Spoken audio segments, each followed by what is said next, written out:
Selamat pagi Bapak Ibu Saudara-saudara yang terkasih dalam Tuhan. Senang sekali kita boleh bertemu dalam pemahaman Alkitab kita hari ini. Semua adalah karena anugerah Tuhan yang selalu menjaga dan memeliharakan seluruh kehidupan kita. Terpujilah Bapa kita yang baik. Sebelum mulai PA kita hari ini, mari kita bersama-sama masuk di dalam doa. Bapa Surgawi, pada saat ini kami kembali datang kepadamu ya Bapa. Kami bersama bersyukur untuk pemeliharaan dan penjagaan Tuhan bagi seluruh kehidupan kami. Saat ini Tuhan, kami bersama-sama mau kembali belajar dari kitab Pengkhotbah. Tuhan tolong mampukan kami untuk mengerti apa yang terus menjadi isi hati Tuhan bagi seluruh kehidupan kami. Tolong kami Tuhan di dalam pemahaman Alkitab kami hari ini. Terpujilah namamu ya Bapa. Hanya di dalam namamu Yesus Kristus kami sudah berdoa dan juga bersyukur. Amin. Bapak Ibu Saudara-saudara yang terkasih, mari kita bersama-sama membuka Alkitab kita di dalam Pengkhotbah pasal 2 ayat 12 sampai yang ke-13. Kita akan melanjutkan di pasal yang kedua ini. Saya akan kembali membacakannya menurut terjemahan baru 2. Pengkhotbah 2 ayat 12 sampai 23. Lalu aku berpaling untuk meninjau hikmat, juga kekonyolan dan kebodohan. Sesungguhnya apa yang dapat dilakukan orang yang menggantikan raja selain yang telah dilakukannya?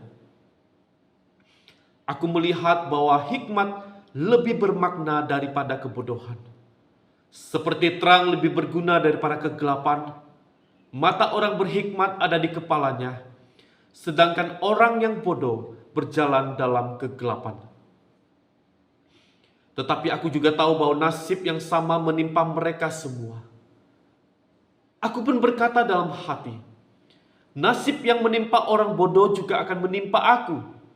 Apa gunanya aku dulu begitu berhikmat? Lalu aku berkata dalam hati bahwa ini pun sia-sia. Sebab tidak ada kenangan yang kekal baik bagi orang yang berhikmat maupun orang bodoh. Pada hari-hari yang akan datang, semuanya sudah lama dilupakan. Orang berhikmat mati juga seperti orang bodoh. Sebab itu aku membenci hidup, karena bagiku apa yang dilakukan di bawah matahari itu kesia-siaan dan usaha menjaring angin. Aku membenci segala usaha yang dilakukan dengan jerih payah di bawah matahari, sebab aku harus meninggalkannya kepada orang yang datang sesudah aku. Lalu siapa yang mengetahui apakah orang itu berhikmat atau bodoh? Meskipun demikian, ia akan berkuasa atas segala usaha yang kulakukan di bawah matahari dengan jerih payah dan dengan mempergunakan hikmat. Itu pun sia-sia. Aku pun mulai putus asa terhadap segala usaha yang kulakukan dengan jerih payah di bawah matahari. Sebab kalau ada orang berjerih payah dengan hikmat, pengetahuan dan keterampilan, ia harus meninggalkan bagiannya kepada orang yang tidak berjerih payah untuk itu. Ini pun kesia-siaan dan kemalangan yang besar. Apakah faedah yang diperoleh manusia dari segala jerih payah dan keinginan hatinya yang dilakukan di bawah matahari? Seluruh usahanya penuh kesedihan dan apa yang dikerjakannya penuh kesusahan hati. Bahkan pada malam hari hatinya tidak tentram. Itu pun sia-sia. Bapak Ibu Saudara-saudara yang terkasih, dalam Pengkhotbah 2 ayat 11, Kohelet mengatakan ia akan berbalik dan meneliti semua karya dan juga jerih payahnya. Dan ia menemukan bahwa semuanya adalah kesia-siaan dan seperti menjaring angin. Tidak ada keuntungan yang bisa didapatkan di bawah matahari. Kita lihat kepada ayat ke-12. Kohelet mengatakan, lalu aku berpaling untuk meninjau hikmat, juga kekonyolan dan kebodohan. Sesungguhnya, apa yang dapat dilakukan orang yang menggantikan raja selain yang telah dilakukan? Pada bagian ini, masalah yang muncul adalah hubungan antara hikmat dan kebodohan. Kata hikmat muncul sebanyak 6 kali dalam Pengkhotbah 2 ayat 12 sampai yang ke-17. Kata bodoh atau kebodohan juga muncul sebanyak 6 kali. Jumlah yang sama antara kata hikmat dan kata kebodohan atau bodoh. Pada ayat 12a, Kohelet mengatakan bahwa ia mengamati hikmat dan kebodohan. Tetapi pada ayat 12b, ia mulai berbicara tentang pergantian raja. Seolah-olah masalah pergantian raja yang membuat ia merenungkan tentang hikmat dan juga kebodohan.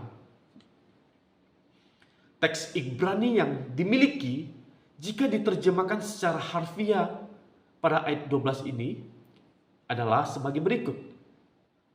Apakah yang akan dilakukan oleh orang yang menggantikan raja? Apa yang telah mereka lakukan? Ada yang menyimpulkan bahwa teks yang ditemukan sangat rusak sehingga maknanya tidak dapat diperoleh kembali. Ada juga yang berpendapat bahwa pada ayat ke-12b telah dipindahkan secara keliru. Ada lain yang mengatakan bahwa jika ayat 12b dihilangkan akan membuat transisi dari ayat 12 ke 13 itu menjadi lancar dan lebih pas. Memang tidak ada bukti tekstual yang dapat membuktikan teori-teori tersebut di atas. Bapak Ibu Saudara-saudari terkasih, ternyata ketika Kohelet mengatakan tentang apa yang datang setelah seseorang, yang dimaksud bukanlah masa depan dalam kehidupan orang tersebut. Tetapi ia ingin mengatakan tentang ketidakpastian yang akan terjadi ketika seseorang meninggal dunia. Yang bisa kita lihat di dalam Pengkhotbah 2 ayat yang ke-18, Pengkhotbah 3 ayat 22, Pengkhotbah 6 ayat 12, Pengkhotbah 7 ayat 14, Pengkhotbah 9 ayat 3, dan juga Pengkhotbah 10 ayat yang ke-14. Oleh karena itu, ketika ia mengatakan sesudah aku dalam ayat 12b, yang dimaksud adalah setelah aku mati. Ternyata yang Kohelet pikirkan ada tentang kematian dan masalah pergantian setelahnya. Karena Kohelet telah berjerih payah atau bekerja keras untuk mengumpulkan harta miliknya, Bapak Ibu Saudara-saudari. Dan ia tahu bahwa nantinya penerusnya itu akan menggunakan dan menjaga apa yang sudah ia bangun. Maka pada ayat ke-13, Kohelet mempertimbangkan asumsi bahwa hikmat lebih memiliki makna atau keuntungan daripada kebodohan. Karena pada ayat ke-13, Kohelet mengatakan, aku melihat bahwa hikmat lebih bermakna daripada kebodohan, seperti terang lebih berguna daripada kegelapan. Ada penafsir yang mengatakan bahwa Kohelet sedang mengantisipasi saran bahwa hikmat pasti memiliki keunggulan atas kebodohan. Namun hal ini nampak bertentangan dengan apa yang sudah dikatakan Kohelet pada pasal 2 ayat yang ke-11. Dikatakan di sana bahwa semuanya adalah kesia-siaan dan usaha menjaring angin. Tidak ada yang bermakna di bawah matahari. Tampaknya penulis bertentangan dengan dirinya sendiri. Ayat 13, Kohelet mengatakan ada keuntungan. Tetapi di ayat ke-11, tidak ada keuntungan. Pada ayat ini juga, Kohelet menyamakan hikmat dan kebodohan dengan terang dan juga gelap. Jadi, bagi Kohelet ini adalah sesuatu yang penting. Terang lebih unggul dibandingkan dengan kegelapan. Dengan kata lain, Kohelet mengatakan hikmat lebih unggul dibandingkan dengan kebodohan. Di dalam Alkitab, terang sering disebut sebagai sering dibandingkan dengan kegelapan. Terang adalah hidup dan kegelapan adalah kematian. Kita bersama-sama bisa lihat itu di dalam Yesaya pasal 9 ayat 1, Yehezkiel 32 ayat ke-8, Ayub 17 ayat 12 sampai ke-13, dan juga ayat 18 ayat ke-18. Kegelapan adalah milik orang yang telah meninggal. Karena jika seseorang telah meninggal, ia tidak dapat lagi melihat terang. Yang bersama-sama kita bisa lihat di dalam Mazmur 49 ayat yang ke-20, Ayub 3 ayat 16, dan Ayub 33 ayat 28. Terang sendiri identik dengan kehidupan. Yang bersama-sama kita lihat di dalam Ayub 3 ayat 20, Ayub 33 ayat 28, dan Mazmur 36 ayat yang ke-10. Maka di sini kita melihat bahwa hikmat dan kebodohan memiliki kontras yang sangat mencolok seperti terang di atas kegelapan. Bapak, Ibu, Saudara-saudara yang terkasih, pada ayat yang ke-14, Koheleth mengutip sebuah peribahasa yang mengatakan, mata orang berhikmat ada di kepalanya, sedangkan orang yang bodoh berjalan di dalam kegelapan. Sama seperti pengkhotbah 1 ayat ke-18, pepatah ini harus dilihat sebagai pembuktian dari apa yang ia katakan. Hal ini menggambarkan keuntungan dari hikmat atas kebodohan. Dalam literatur hikmat di dalam Alkitab, kegelapan seringkali merupakan metafora untuk kurangnya pengetahuan atau kebodohan. Yang bersama-sama kita bisa lihat di dalam Ayub 12 ayat 24 sampai ke 25, Ayub 37 ayat 19, Ayub 38 ayat kedua. Dan kurangnya pengetahuan dapat membuat mereka berjalan di dalam kegelapan. Yang bersama-sama kita bisa lihat di dalam Amsal 2 ayat ke-13 dan juga di dalam Mazmur 82 ayat ke-5. Dengan demikian, orang yang bijaksana atau berhikmat dapat melihat jalan mereka di dalam kehidupan ini. Sementara orang bodoh berjalan di dalam kegelapan, di dalam ketidaktahuan mereka. Bapak, Ibu, Saudara-saudari, pada pasal yang lain di dalam kitab Pengkhotbah, Koheleth menggunakan kegelapan untuk merujuk pada kematian atau kesengsaraan manusia yang tidak bisa dihindari. Yang bersama-sama kita bisa lihat di dalam Pengkhotbah 5 ayat 16 dan juga di dalam Pengkhotbah 11 ayat ke-18. Pengkhotbah 11 ayat ke-8. Tentang itu, Koheleth mengatakan di dalam Pengkhotbah 6 ayat 4 yang bisa kita lihat di dalam saya akan membacakannya di dalam terjemahan baru 2 yang berbunyi demikian. Sebab anak gugur itu datang dalam kesia-siaan dan pergi dalam kegelapan, dan namanya ditutupi kegelapan. Tampaknya Koheleth dengan sengaja menggunakan istilah terang dan gelap untuk berbicara tentang keunggulan hikmat atas kebodohan. Dan bagi Koheleth, kematianlah yang sanggup membuktikan bahwa kebijaksanaan tidak memiliki keunggulan atas kebodohan.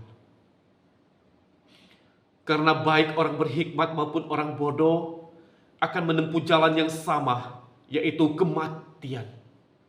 Jalan yang tidak dapat dihindari oleh manusia. Yang kita bersama-sama bisa lihat di dalam Pengkhotbah 2 ayat yang ke-15. Di sana dikatakan bahwa aku pun berkata dalam hati, nasib yang menimpa orang bodoh juga akan menimpa aku. Apa gunanya aku dulu begitu berhikmat?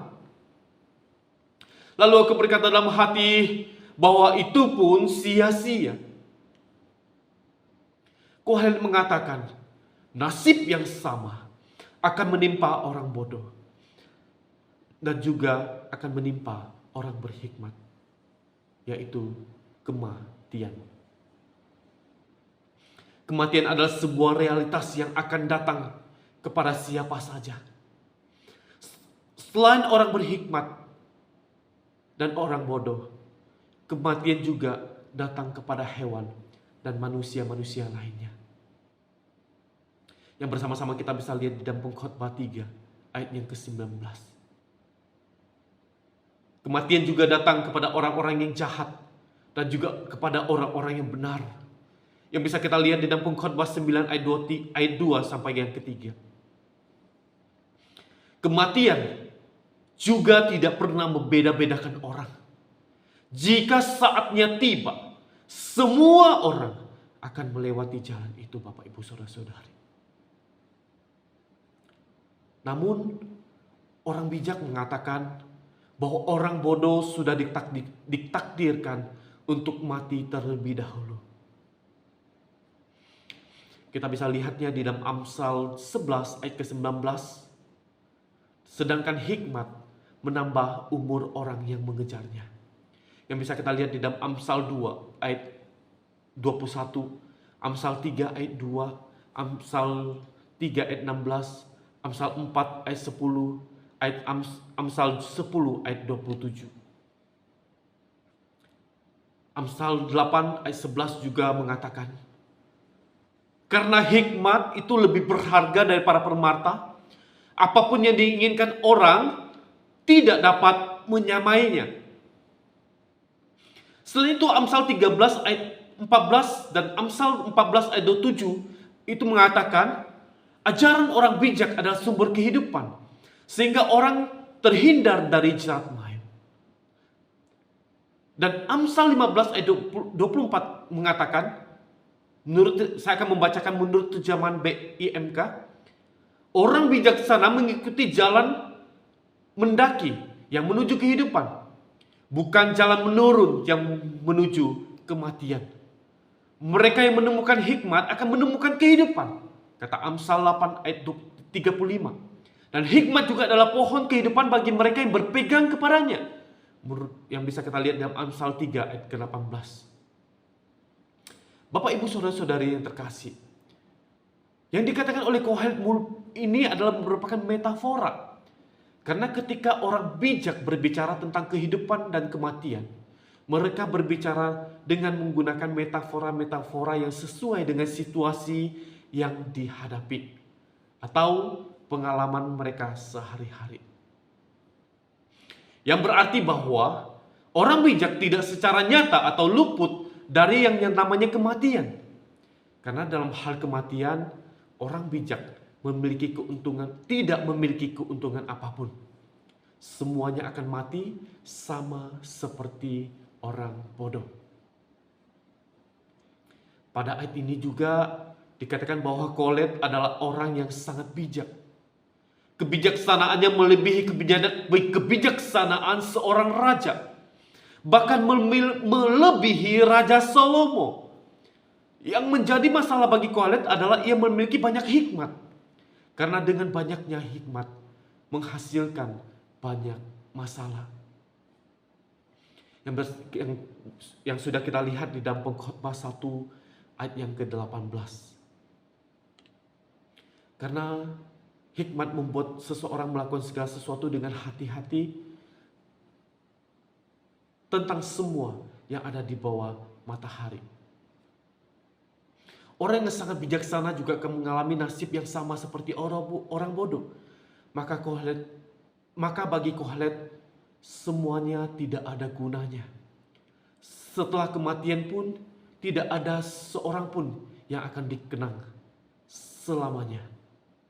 Dan semuanya akan dilupakan. Seperti kata pengkhotbah di dalam Pengkhotbah 2 ayat yang ke-16. Di sana dikatakan bahwa sebab tidak ada kenangan yang kekal baik bagi orang berhikmat maupun orang bodoh.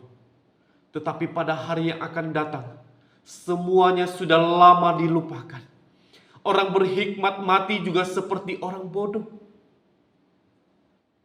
Pada ayat ini Kohelet menegaskan, setelah mengalami yang namanya kematian, semua nama baik, semua ketenaran, semua kepopuleran, dan semua prestasi yang dihasilkan di dalam dunia ini pelan-pelan akan dilupakan orang. Tidak ada kenangan untuk itu. Semuanya tidak ada yang abadi. Tidak ada seorang pun yang dapat menghindari yang namanya kematian. Hal ini membuat Kohelet menjadi begitu putus asa terhadap kehidupan. Sehingga di ayat ke-17 Kohelet mengatakan, sebab itu aku membenci kehidupan. Karena bagiku apa yang dilakukan di bawah matahari itu kesia-siaan dan usaha menjaring angin. Pada ayat ini Kohelet kembali memberi kesimpulan yang tidak mengejutkan. Karena sebelumnya Kohelet juga sudah memberikan kesimpulan yang sama. Sesuai dengan pengamatan yang ia lakukan, hikmat pada akhirnya tidak ada gunanya dibandingkan dengan kebodohan setelah menghadapi yang namanya kematian. Dengan hikmat yang begitu besar, Kohelet juga membenci yang namanya kehidupan.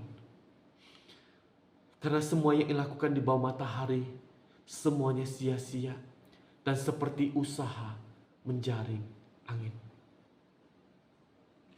Bapak, Ibu, Saudara-saudara yang terkasih, pada ayat yang ke-18 Kohelet mengatakan, aku membenci segala usaha yang kulakukan dengan jerih payah di bawah matahari, sebab aku harus meninggalkannya kepada orang yang datang sesudah aku.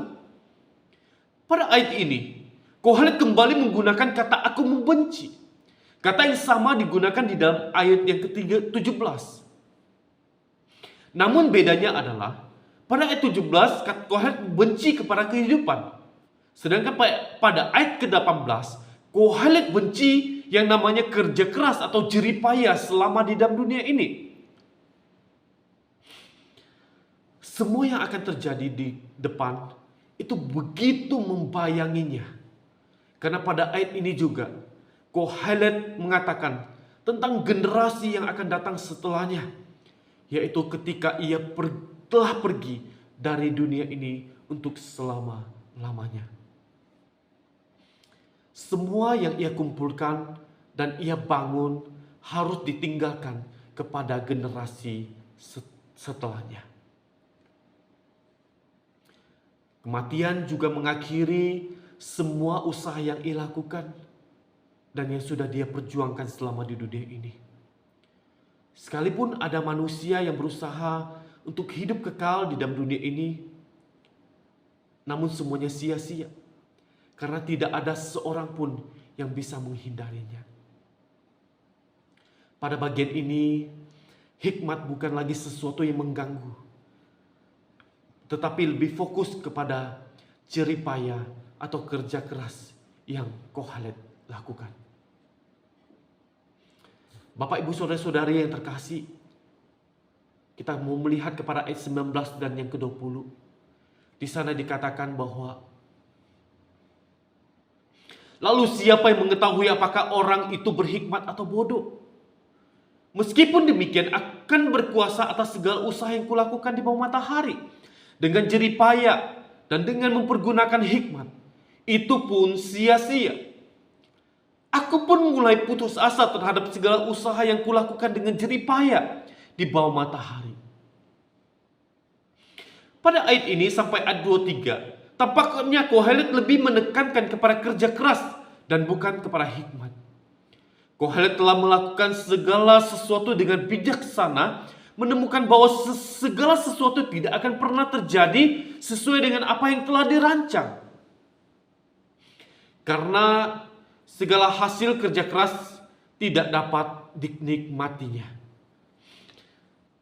Ia pun tidak tahu siapa yang akan meneruskan hasil jerih payahnya. Apakah akan berdampak atau tidak? Apakah layak atau tidak? Apakah orang itu bijak ataupun bodoh? Tidak ada seorang pun yang dapat memprediksi semuanya, Bapak, Ibu, Saudara-saudari. Semua harapan tentang kehidupan yang berharga telah sirna. Hikmat yang telah kita lihat di dalam Pengkhotbah 1 ayat 12 sampai ke 18. Dan kesenangan di dalam Pengkhotbah 2 ayat 1 sampai ke 11. Semuanya telah gagal. Hikmat juga telah berakhir. Yang kita lihat di dalam Pengkhotbah 2 ayat 12 sampai 15. Usaha manusia juga tidak dapat dikenang. Kita lihat di dalam Pengkhotbah 2 ayat yang ke-16. Dan semua hasil jeripayanya akan diwariskan kepada generasi selanjutnya. Yang bisa kita lihat di dalam Pengkhotbah 2 ayat yang ke-19.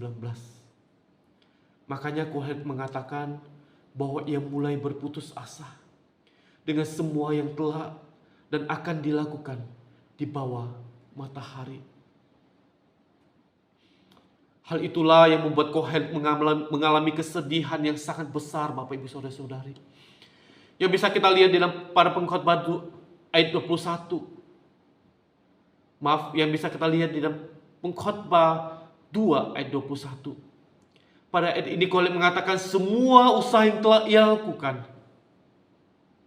semuanya tetap sia-sia, bahkan memberikan kemalangan. Karena semua hasil kerja kerasnya harus ditinggalkan kepada orang yang tidak berjerih payah. Tetapi ketika ia harus mengalami nasib yang sama dengan orang bodoh, yaitu kematian yang tidak dapat dihindari.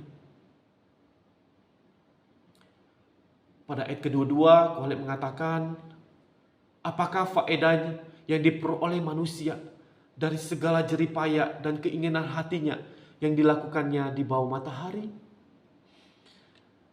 Pada ayat ini, Kohelet mulai mengakhiri seluruh argumennya dari Pengkhotbah 1 ayat 2 dan seterusnya. Menurutnya, semua kerja keras yang telah ia lakukan dan semua keinginan hatinya terbukti sekali semuanya tidak ada gunanya, Bapak Ibu Saudara-saudari. Sehingga di ayat yang kedua-tiga dikatakan, seluruh hidupnya penuh kesedihan dan apa yang dikerjakannya penuh kesusahan hati. Bahkan pada malam hari hatinya tidak tentram, itu pun sia-sia. Frasa seluruh hidupnya pada ayat ini juga telah dicatat pada pasal selanjutnya. Yang bisa kita lihat di dalam Pengkhotbah 5 ayat 17 sampai 18.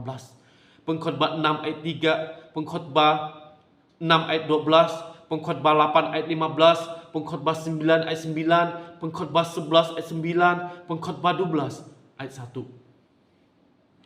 Yang menunjukkan bahwa Kohelet tidak peduli dengan masalah yang mendetail, tetapi pada pandangan yang menyeluruh tentang kehidupan. Kesusahan hati pada ayat ini juga merupakan pengulangan dan kesimpulan yang telah Kohelet berikan di Pengkhotbah 1 ayat yang ke-18, yaitu hikmat dan kerja keras sama-sama menghasilkan yang namanya kesedihan atau kesusahan hati. Bapak Ibu Saudara-saudara yang terkasih, pada bagian kesimpulan saya kembali tertarik untuk mengutip pemikiran dari Profesor Sibley Towner. Beliau mengatakan bahwa bagian ini begitu kaya dengan segala kemungkinan teologis. Ada dua isu yang dibahas di sini, yaitu pertama, pandangan Kohelet terhadap kehidupan orang berhikmat dan juga dunia orang bodoh. Yang kedua, jeritan menyedihkan dari Kohelet yang telah bekerja keras. Pada isu pertama, Kohelet menemukan bahwa nasib semua orang sama, baik itu orang berhikmat maupun orang bodoh. Dalam Pengkhotbah 2 ayat 14 sampai ke 17, ia melihat dengan visi yang jelas dan penuh dengan kesedihan pada kenyataan bahwa pencapaian kebijaksanaan tidak memberi jaminan tidak memberi jaminan nama yang abadi. Karena semuanya tidak akan dikenang oleh generasi selanjutnya. 2 abad sebelum Kohelet berkembang, para filsuf Yunani telah melakukan pencarian tentang pengetahuan, kebijaksanaan, dan juga kebahagiaan. Seringkali pengetahuan menjadi kebanggaan tersendiri. Misalnya, Sokrates, ia berpendapat bahwa kebaikan tertinggi adalah pengetahuan tentang diri sendiri. Karena dari pengetahuan akan menghasilkan sesuatu yang lain. Sebaliknya, bagi Kohelet, pengetahuan akan membawa kesedihan dalam hidup secara umum. Pada perikop ini juga menguraikan tema tentang kematian yang kemudian yang digunakan oleh Paulus mengaitkan kepada Kristus, seperti yang tertulis di dalam 1 Korintus 15 ayat 22. Saya akan membacakannya bagi kita semua dalam TB2. Sebab sama seperti semua orang mati dalam persekutuan dengan Adam, demikian pula semua orang akan dihidupkan dalam persekutuan dengan Kristus. Itu artinya memang semuanya akan mati, karena manusia telah berdosa oleh karena dosa yang diwariskan oleh Adam. Namun semua orang yang hidup di dalam Kristus akan dihidupkan kembali untuk bersekutu dengan Kristus di dalam kerajaan surga. Memang kematian tidak dapat dihindari, tetapi ada jaminan hidup kekal di dalam Kristus Yesus. Pada isu yang kedua, Kohelet mengatakan bahwa ia benci dengan yang namanya kehidupan. Karena semua yang ia lakukan dengan bekerja keras dan semua yang ia hasilkan tidak dapat dinikmati karena kematian yang akan menyamakan perbedaan antara orang bijak maupun orang yang bodoh. Bahkan prestasinya juga tidak diingat. Sungguh menyedihkan karena semuanya akan dinikmati dan diberikan kepada orang lain, yaitu kepada generasi penerus selanjutnya. Sesungguhnya menyedihkan dan sia-sia semua yang dilakukan di bawah matahari. Semua yang tidak pasti dan yang tidak bisa dimengerti sangat membuat Kohelet membenci yang namanya kehidupan. Seperti yang tertulis pada ayat yang ke-17. Namun meskipun begitu, Kohelet lebih memilih terang daripada kegelapan, dan terang lebih berguna daripada kegelapan. Yang bisa kita lihat di pada ayat yang ke-13. Yang berarti hidup tanpa muslihat, hidup tanpa keputusasaan, hidup penuh kesadaran, masih ada pertanyaan. Bapak, Ibu, Saudara-saudari, semua memang sementara di dalam dunia ini. Tidak ada yang abadi dan tidak ada yang bisa dibawa setelah kematian. Apa gunanya kita mengumpulkan begitu banyak harta dengan bekerja keras untuk dinikmati sendiri? Padahal kita juga akan pergi dari dunia ini. Hidup ini memang sementara. Tapi kita juga tetap harus bekerja keras untuk menghasilkan uang bagi kelangsungan hidup kita. Kembali mengingatkan kita semua, jika ada berkat, pakai untuk pekerjaan Tuhan. Nafas hidup yang kita punya juga bisa kita pakai untuk melayani Tuhan.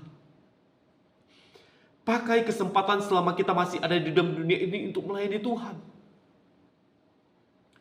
Memang semuanya akan berakhir. Memang semua yang ada di bawah matahari ini adalah sia-sia. Tetapi semua yang kita lakukan bersama Tuhan dan untuk kemuliaan nama Tuhan, tidak ada yang sia-sia. Dan Rasul Paulus mengatakan di dalam 1 Korintus 15 ayat ke-58 yang berbunyi, karena itu saudara-saudara yang terkasih, berdirilah teguh, jangan goyah, dan giatlah selalu dalam pekerjaan Tuhan. Sebab kamu tahu bahwa dalam persekutuanmu dengan Tuhan, jerih payahmu tidak akan sia-sia.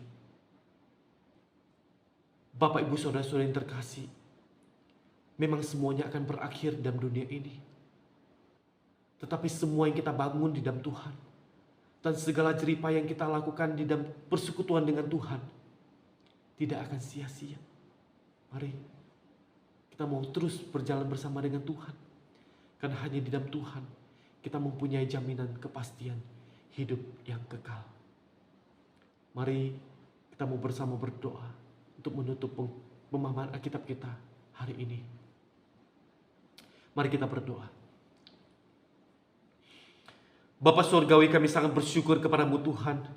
Karena pada pagi hari ini kami kembali diajarkan bahwa memang segala sesuatu yang ada di dunia ini adalah sia-sia. Dan segala sesuatu yang ada di dunia ini adalah sementara. Dan tidak ada yang abadi. Bapa, tolong kami supaya kami boleh terus mengingat bahwa hanya di dalam Tuhan segala usaha dan jerih payah kami tidak ada yang sia-sia. Karena di dalam Kristus ada pengharapan yang kekal dan ada kehidupan yang kekal yang akan kami terima di dalam kerajaan sorga suatu hari nanti. Bapa Surgawi, tolonglah kami manusia yang penuh dengan kelemahan ini. Tolonglah kami untuk kami boleh mempergunakan semua yang sudah Tuhan berikan kepada kami. Baik itu nafas hidup, berkat, dan juga segala harta yang kami punya. Kami boleh pakai untuk pekerjaan Tuhan di dalam dunia ini. Karena kami tahu apa yang kami bangun di dalam dunia ini, di luar Tuhan, semuanya ada sia-sia. Tetapi ketika kami membangun semua yang ada di dunia ini dengan Tuhan, untuk pekerjaan Tuhan, dan bagi kemuliaan Tuhan, tidak ada yang sia-sia. Terima kasih Tuhan, karena Engkau adalah Allah yang baik, Allah yang selalu mengasihi kami, dan Allah yang selalu peduli dengan kehidupan kami. Terima kasih ya Bapa, ini hidup kami. Kami mau pakai bagi kemuliaan nama Tuhan. Terima kasih Bapa. Hanya di dalam nama-Mu Yesus Kristus kami sudah berdoa dan juga bersyukur. Amin. Sungguh kita bersyukur kepada Tuhan karena kita boleh menyelesaikan Pengkhotbah 2 ayat 12 sampai yang ke-23. Kita bersyukur Tuhan terus memimpin kita untuk kita bersama-sama belajar di dalam kitab Pengkhotbah ini. Dan minggu depan kita akan terus melanjutkan pemahaman Alkitab kita di dalam lanjutan Pengkhotbah dari hari ini. Sampai jumpa pada minggu yang akan datang. Tuhan Yesus memberkati kita semua. Amin.